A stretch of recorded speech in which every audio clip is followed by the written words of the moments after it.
Et bonjour, Bonjour.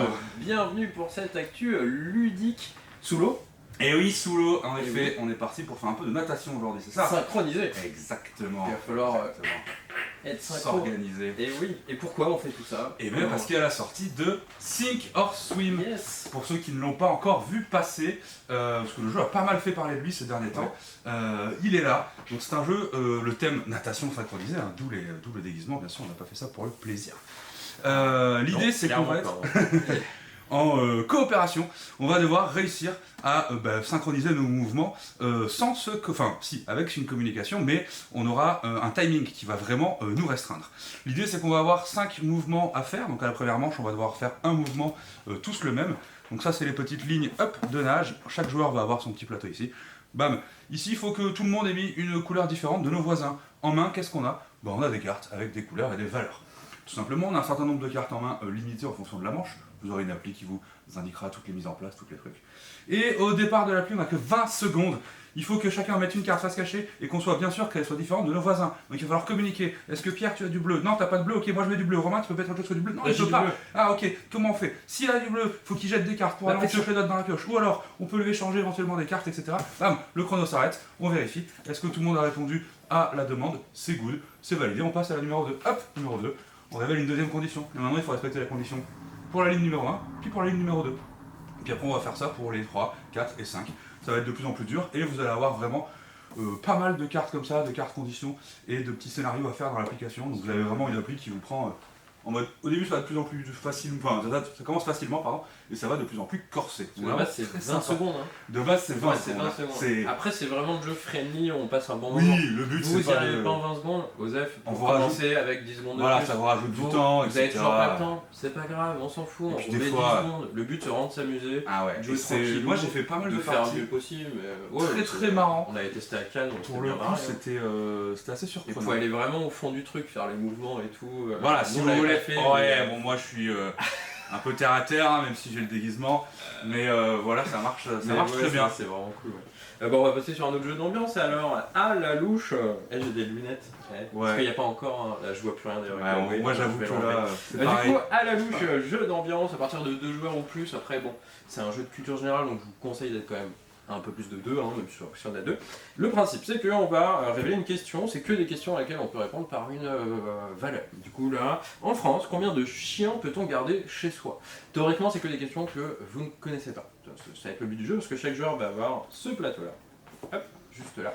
Et on va écrire une fourchette qu'on pense que dans cette fourchette, la réponse se trouve. Donc là, par exemple, combien de chiens chez soi? Je vais mettre 6 minimum, max, et 10 ensuite, entre 6 et 10. Quoi. Idée, ouais. Tout le monde fait ça, une fois que c'est fait, tout le monde monte sa fourchette. Ceux qui ont la réponse se trouve dans la fourchette, parce que la réponse, sachez-le, c'est 9. Ah ouais. Putain, 9 quand même, c'est pas mal. Hein. Du coup, si c'est 10, je suis dedans, je vais gagner 1 point. Mais attention, le joueur qui a une fourchette qui comprend la valeur et la fourchette avec le plus petit écart, parce que là c'est 4 d'écart, ça se trouve il y a quelqu'un qui avait mis 8 et 10, donc il n'y avait que 2 d'écart, lui il va marquer un bonus de 2 points, donc il va gagner 3 points au lieu d'un. C'est aussi simple que ça. On va essayer de marquer un maximum de points sur X questions, ça c'est vous qui voyez, il n'y a pas vraiment tant de jeu, c'est tranquillou.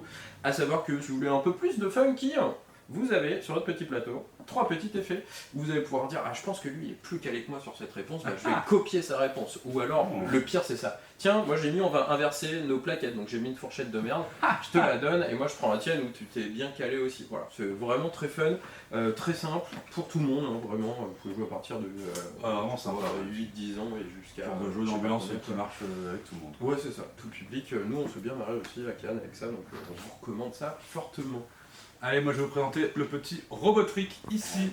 Petit jeu coopératif, 3 joueurs seulement, donc petite contrainte, mais vous allez voir que c'est vachement bien foutu pour ça. C'est un jeu de pli, donc tarot, belote, pour ceux qui connaissent. On va jouer contre un robot, une petite IA qui est ici. Du coup, l'idée c'est qu'on va essayer de récupérer le plus de points à la fin de la partie. Le robot, on lui distribuera une main de cartes qui sera toujours visible, donc on va toujours savoir ce qu'il peut jouer. Il y aura des contraintes de si c'est lui qui ouvre le pli ou si c'est lui qui suit, il aura des façons de jouer un peu différentes. La carte la plus grande, la plus petite, etc. Mais ça, on le sait toujours à l'avance. Et par contre, nous, on ne sait pas trop ce qu'on a en main. Et donc, on va essayer de remporter un certain nombre de plis. Quand vous remportez un pli, Si c'est l'un de nous qui le remporte, il récupère une carte, il la met devant lui dans son petit hangar et ça lui fait des points.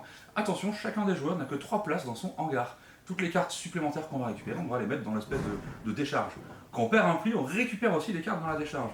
Et cette décharge, c'est des points négatifs. Donc il va falloir vraiment faire gaffe et faire attention à comment on équilibre, à quel moment je gagne le pli. Et des fois, on va devoir les perdre ou laisser la main au robot pour pas trop faire de points négatifs. Voilà. Hop.